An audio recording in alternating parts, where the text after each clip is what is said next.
From the macabre minds of Laughing Devil Production comes another story from the Nightshade Diary. You know what that means.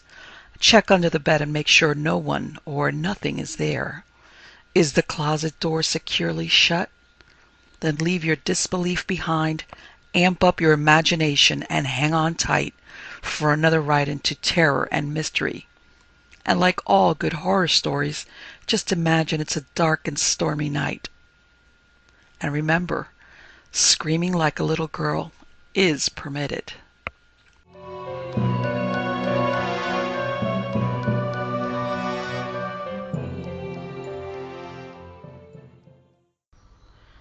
The Orange-Haired Footman. Some people see ghosts when others present at the time do not. Eventually, to these lone witnesses, immeasurable relief, supporting testimony of the haunting is forthcoming from other people who see what they have seen. In some cases, however, such testimony is very slow in coming, or perhaps it never comes at all. I think there can be no anguish of mind to compare with the mental torture suffered by the lone witness of a haunting.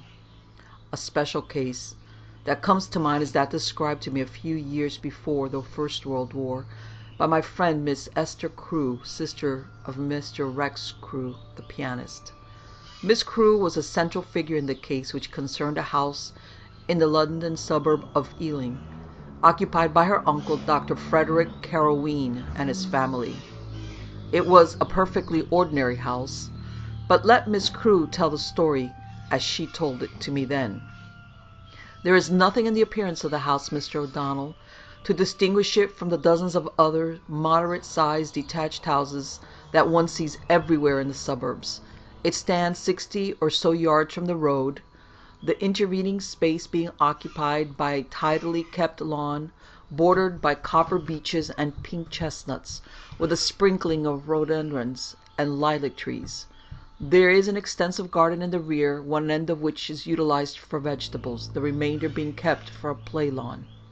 It has a good coach house recently converted into a garage for a 1,000-guinea motor car, and you have only to enter the house itself to be immediately impressed with the newness of the paint and paper, the latest designs and dainty frescoes, the clever display of electric lighting, the exquisite workmanship in the overmantels. I tell you all this merely to convince you that the house, bright and cheerful and thoroughly modern, 50 years old at the most, is the least likely place in the world, one would think, to harbor a ghost. During the course of 2 pleasant visits there, I saw nothing untoward. It was on my 3rd most recent visit that I witnessed the phenomenon that brought me such distress. I arrived at the house on Christmas Eve, and on entering the hall was startled to see a man, slender, thin, and wiry, and dressed with the fashion of a footman in the days of our grandfathers, tiptoeing stealthily from door to door. I was so struck by the strangeness of his clothes and behavior that I could not take my eyes off him until he disappeared from view. Then, suddenly remembering that I had not returned the greetings of my relatives, I apologized and dismissed the man from my mind. I did not see him again that night, but in the morning, as I was hurrying downstairs to go to early service at the adjoining church, I almost ran into him coming up. I cannot describe to you the awful shock I received on seeing his face. It was not because it was an ugly face. On the contrary, apart from its bloodless pallor, it was passably good-looking, round and smooth, with tolerably well-cut features.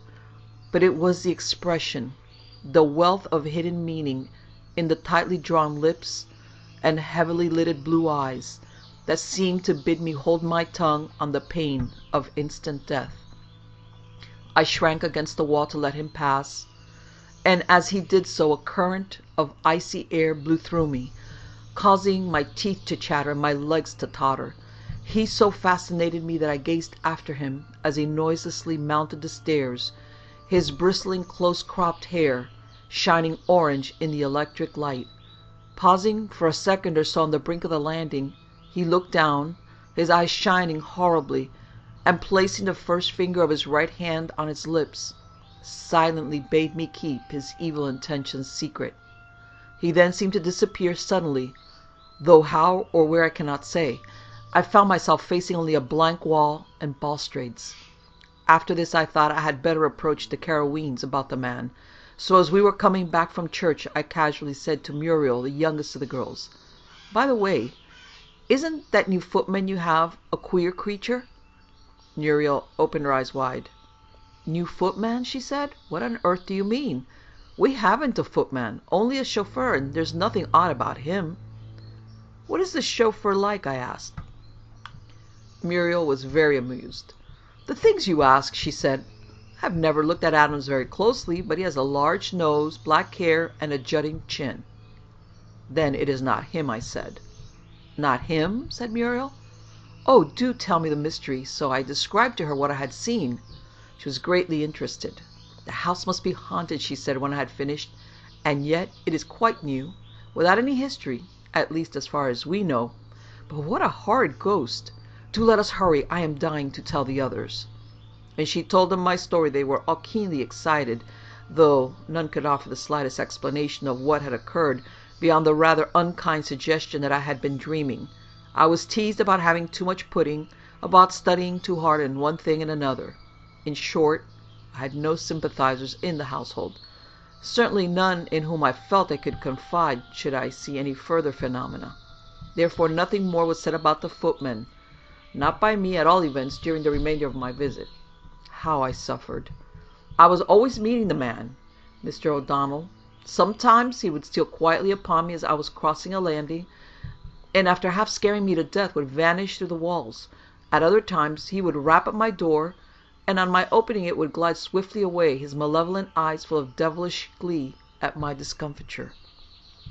On Twelfth Night my aunt and uncle, who made a point of keeping up old customs, gave a party to which they invited more people than their rooms could conveniently hold. I have never been in such a crush. Still, it was fun, many of the guests having devised ingenious costumes for the charades. A friend of the family, Dr. Millet, took me in to supper, bravely finding me a seat under difficulties. I was just telling him he ought to be awarded the Royal Humane Society's medal when a bitingly cold current of air made me shiver. I glanced apprehensively at the door, and there was the phantom footman. I can see him now as he stood there, peering at me over the snowy shoulders of one of the prettiest girls in the room. Dr. Millet, noticing my tenseness, was very solicitous. "You look pale," he said. "Let me fetch you a glass of sherry." "Oh no," I cried, trying to remove my gaze from those haunting eyes across the way. "Please stay. I don't feel well, but I shall be all right in a minute." "It's the heat," I heard him mutter. "Damn these crushes. Miss Crewe, are you sure there's nothing I can get you?" "Yes, thank you," I told him, and then I gasped, "Oh no," as the footman, smiling sardonically, began to move in our direction. Holding a tray covered with small delicacies in one hand, and with the index finger of the other laid jeeringly along his nose, he glided unseen by all save me, from guest to guest, the atmosphere chilling perceptibly the nearer he drew. I saw the doctor's eyes follow mine, as he vainly tried to discover the cause of my alarm, seeing nothing beyond the closely serried ranks of merrymakers. "I think, Miss Crewe," he said, "you had better allow me to escort you to another room." "Oh no, Dr. Millet," I said, almost too frightened to open my mouth, for the footman had arrived in front of the third chair to my right. "Please take no notice of me. I'm simply overexcited. I shall be all right." "Two chairs?" "One chair. Merciful heavens, I thought the footman will be at mine next." And almost before I had realized this, I saw him leave my neighbor and tiptoe towards me. I leaned back in my chair, sick and faint. I shut my eyes to keep the hateful vision out, but I still felt him creeping on. The suspense became intolerable, and I felt perspiration burst from every pore. I opened my eyes, and there he stood before me. Never shall I forget the horror I went through as our glances met. Bowing derisively, he thrust the salver under my very nose, and as I flung myself away from it, he burst into mad laughter. I fainted. When I came to, Dr. Millet was fanning me, and the footman had vanished. How could I explain what I had seen? I could not, so I let it be thought I had merely suffered a dizzy turn. My next experience was on the night before my return home. I had gone to bed early, as I had a sick headache, and was determined to be well for the journey back next day. I don't think I slept at all, or if I did, it was only for a few minutes, as I heard the clock outside sound every hour between 10 and 2. The thought of traveling next day may have had something to do with this restlessness, but it was also due to a vague uneasiness which I shrank from analyzing. 2 o'clock had barely finished striking before I heard an unmistakable scratching on the valance of the bed just beneath me. I did not dare to look, but trying to reassure myself it was the family's Irish terrier that had wandered into the room, I called out to it. The scratching instantly stopped, but then it restarted, and this time so much like a dog that I was sure it really must be Nip. I turned over on my side and, thrusting my hand out of bed, felt for his collar. I did not have to grope about long before my fingers came into contact with something very cold and hairy that made my heart beat fast. I raised myself on my elbow and peeped over the edge of the bed, and there, shining up at me, was the face of the footman. I was terror-stricken. His eyes not only chained mine to them, but seemed to draw out of my limbs every atom of vital energy. I was powerless to move or utter a sound. He smiled, an evil smile, and slowly rose up from his haunches. I noticed with fresh horror that in one hand he held an open razor. What would have happened next I dread to think about. Happily, by one of those slender accidents on which the crisis of a lifetime so often depends, his murderous course was interrupted. There was a sudden footfall on the staircase which loosed the spell upon me, and I was able to shriek for help. As I did so, the footman launched himself on me. With a great bound, he almost touched the ceiling, and then, swooping downward, fell on me with a crash. Something, his hand, I thought, collided with my head. It stunned me, and I faded away into blackness. I recovered consciousness to find one of my cousins looking at me gravely from the bedside. She had been awakened by my uncle, who told her she had better stay with me for a while, as I had had a bad nightmare and fainted as a result. He had been rung up by a patient, but would look in to see how I was on his return.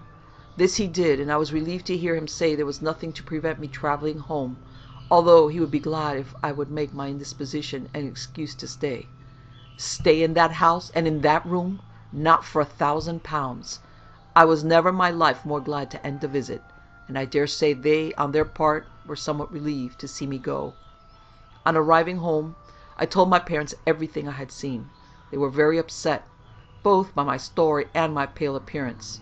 My father, however, was a considerate man, and said it would hardly be fair to his brother's family to talk about my experience even to our friends. A story like that, once circulated, spread like wildfire, he said, and would encourage a never-ending stream of newspapermen and others. He promised he would run up to Ailing some time, ostensibly on an ordinary errand, and if possible seek a solution to the mystery without arousing the family's suspicion. Owing to business worries and an attack of appendicitis, my father was obliged to delay his visit for several months, but he managed to go to Ailing at last, and I had a letter from him a week or so after his departure. And this he wrote: I think I have discovered the origin of the phenomenon that haunted you. Frederick knows absolutely nothing about it, but I got him to introduce me to an old army surgeon who had probably lived in Ailing longer than anyone else. During a talk with this man, who was in his 80s, I drew him on to the subject of ghosts, and he remarked with a chuckle that he recollected a tale of the house that formerly occupied the site where your uncle's house now stands being haunted. He told me it was a black sort of building, and that as a boy he had vivid recollections of tearing past it after nightfall for fear of seeing the man with the orange head. You may guess I pricked up my ears at that, remembering your description of the footman's peculiar colored hair, so I tried to pump as much information as possible out of him. He said they called the man by that name because he was reported to have bristly orange-colored hair, and added, I never saw him myself, but I've met plenty of people who took their affidavits they had. Who was he? Why, the ghost of a footman called John Deacon, who they said once lived in the house, but absconded after robbing and murdering his master. Whether the story was true or not, I can't say, but at all events the house had to be pulled down, as no one would take it, and that is all I know. I could not get anything further from the old man, and I think, Esther, you will have to be content with this. After all, it is a very feasible explanation. The phantom you saw must actually have been that of Deacon, returned once again to its former haunts. And that, Mr. O'Donnell, is as far as our investigations could go, said Miss Crewe, ending her singular story. How do you explain it? I had to tell her that I agreed with her late father, that it seemed likely enough that John Deacon's ghost had transferred its attentions to the new house, for in dozens of instances it was the ground that was haunted and not merely the building. I also advised her, when next she visited the Carowinds, to let it be in the summer. I explained that ghosts often confined their visitations to certain seasons of the year, so that a ghost which generally appeared at Christmas would not in all possibility be seen in July. That if she went to Ailing in this month she might enjoy the society of her uncle's family, untormented by the attentions of the orange-haired footman. What I could not explain to Miss Crewe was why one person should see a ghost, be persecuted by it even, while a dozen others should remain oblivious to it. When we have the answer to this, we shall in all likelihood possess the key to the ghostly world. The House on the Cliff. I find that people are always surprised to hear of ghosts manifesting themselves in new and comparatively new houses and buildings. Fictional stories have sent so many ghosts clanking in armor through Britain's stately homes that there is, perhaps, some excuse for the common supposition that ghosts must of necessity have an old house to live in. But of course this is not so. What often determines the nature of a haunting is not the actual building, old or new, but what happened on the site years before, or what was already present, perhaps some elemental or nature spirit, at the time the house was erected. In short, in the case of a fair number of hauntings, the ghost has been in residence on the spot long before the house was built. During my years spent in St. Ives, Cornwall, where I lived while struggling to earn a living as a writer, I once occupied a new house which was badly haunted. I had seen the house under construction high on a cliff, was so taken with its delightful position, overlooking a valley, that I secured the letting and moved into it as its very first tenant. For some time there was no one else in the house but myself and Miss Ellie Bolitho, my aged housekeeper. I slept in a room off the top landing, and very soon found myself awaking always at about 2 o'clock, to hear footsteps come up the stairs and pass along the passage outside my room. Sometimes I heard also the sound of heavy breathing and panting. I thought at first it was my housekeeper walking in her sleep. To make sure, the next time I was awakened by the footsteps, I jumped out of bed and opened my door, but no one was there. Soon after this, Ellie gave me notice of her departure. "I'm very sorry to leave you," she said, "but I can't remain in the house any longer with those antlers." I had a pair of old antlers from Ireland mounted on brackets in the hall. "They are unlucky, and the creatures they belong to walk about here at night." "Why, Ellie, what nonsense," I said. "You surely don't think the house is haunted?" "I know it is," she replied, "and it's haunted by those animals." She then described the noises she had heard, and they were very similar to those I heard myself. I pressed her to stay, but it was no use. She left on the hour of expiry of her notice. I engaged in her place a middle-aged woman, Mrs. Webb. She was a Cockney, very dignified and practical. After she had been with me about a week, I was unexpectedly detained one night in Redruth, and did not return home till early in the morning. To my surprise, Mrs. Webb was not in the house, but she arrived shortly, carrying blankets and sheets in her arms.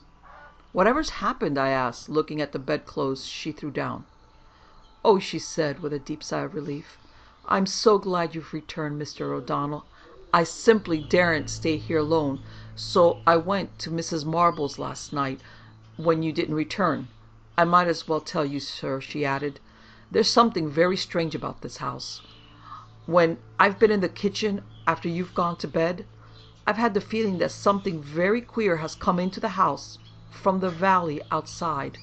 It's always been about the same time, between 11 and 12 o'clock, and I've often heard it walking about the house all night. I never thought there were such things as ghosts, but I'm quite sure there are now, and I've no hesitation in saying that this house is haunted." Mrs. Webb left me soon afterwards, and I had to engage yet another housekeeper in her place. So far the disturbances had been confined to footsteps and heavy breathing already mentioned, but one night there were new and additional phenomena. I awoke about 2 o'clock, as usual, and heard the footsteps coming up the stairs and into the passage towards my room. When they arrived at my room, they stopped, and after a brief pause, during which I got the impression that something was listening, there was a tremendous bang at the top panel of my door. Then silence. The noise startled me so much that it was some seconds before I could pull myself sufficiently together to get out of bed and open the door. The passage was flooded with moonlight, and through the open doorway of the room opposite, I could see the leaves tapping softly against the window panes. But that was all. There was no sign anywhere of the author of the disturbances. The following night I set a trap. I not only sprinkled alternate layers of sand and flour on the floor of the passage, but I tied cotton across it and placed a table in it with a cupful of water balanced on the edge of it, in such a manner that at the slightest touch it would fall off. Then I went to bed and waited. At the usual hour I again heard the footsteps. They came unhesitatingly along the passage. There was a crash, as if the cup had been knocked off the table onto the ground. The footsteps continued to advance, then as usual stopped at my room. I got out of bed, and as I did so there was a tremendous bang at the top panel of my door. I threw the door open as quickly as I could, but there was no one, nothing there. The cotton was intact, the cup of water was in its place on the table, and when I examined the flour and sand, I found no trace of any footmarks. I never heard the bangs again, but the other disturbances went on during the whole term of my tenancy, and were heard by quite a number of people, sometimes singly and sometimes collectively. It was not until I had quit the house that I heard several strange stories in connection with its site. A Mrs. Ashby told me that one night, when passing by the spot upon which the house was afterwards built, she saw a very tall figure with a queer round head rise from the ground, walk across the road in front of her with a peculiar swaggering motion, and disappear abruptly over the edge of the cliff. She added that she did not know it at the time, but only learned subsequently that the cliff, according to local belief, was and always had been haunted. Another woman, who I met by chance in Plymouth, told me that on a visit to St. Ives about 20 years previously, she too had seen an apparition on the spot now occupied by the house I had lived in, and from her description of what she saw, it was obvious that she and Mrs. Ashby had precisely the same experience, and she, like Mrs. Ashby, assured me that at the time she encountered the phenomenon she had no idea that the place was said to be haunted. She did not then believe in ghosts, but now she had no hesitation whatever in saying she had seen one. So the cliff haunting appeared to be the work of an elemental spirit. In 2 other houses I rented in St. Ives, other things happened, though of a different nature. One house had been occupied by an eccentric old woman, and when her niece showed me over the house, she remarked, with a look at the bare and rather gloomy staircase, "I could never live here. I should always be seeing my aunt. She died in one of the rooms overhead, and I can see her now, coming down those stairs." Well, I took the house, and although during my tenancy I never saw the old lady's ghost, I experienced 1 or 2 remarkable happenings. On one occasion a trap door in the ceiling was opened very mysteriously, since the loft to which it had access did not communicate with the house next door, and it was inaccessible from below, while on another occasion I found on coming out of my bedroom in the morning a rug spread out very carefully on the landing outside my door. As there was no one but myself and my wife in the house at the time, and all the doors and windows in the lower part of the premises were securely fastened, it seemed to us that only a ghost could be responsible. It was while I was in this house that I was awakened one night by the most appalling screams. If one can compare them to anything human at all, they sounded like a woman in awful physical pain. They lasted for several seconds and then gradually died away. On getting up and going out to the landing, I found the rest of the household, numbering a good many at that time, collected there listening. Fear was on every face, and when I told them I felt sure it was the banshee, all agreed that it must be, since the sounds were not human, and they had never heard anything in the least degree like them before. A day or two later I received news of the death of my uncle in Limerick.